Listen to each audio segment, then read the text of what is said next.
What's good, everyone? Or should I say, in this case, what's bad? Because we got to talk about these FOMO inflated prices for the Lunar Remastered collection. I know that most of you out there are aware that this game released a couple of days ago on the 18th, both physically and digitally. If you wanted to buy physical copies, then you were only able to get it, exclusively through Amazon, unless you lived in Canada and you were able to buy it through Video Games Plus.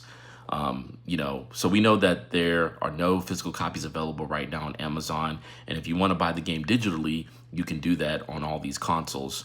So I want to take a look at these inflated prices because on Amazon, for any of these versions, we were able to pay $55, right?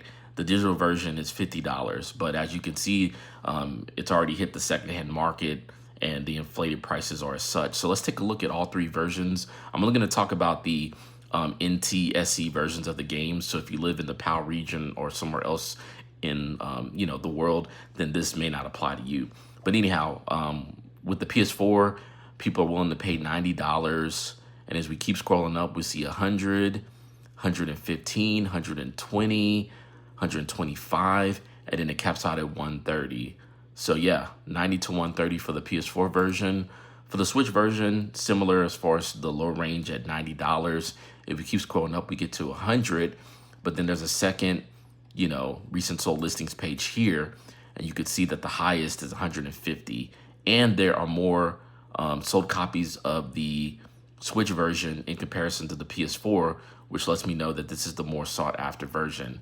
Now let's take a look at the Xbox One, which I know is, the one that probably is going to sell the least, or at least be the least favorable one. So you could see it started off at 90 and then it got up to 120. So yeah, I mean, only 3 sold listings on eBay.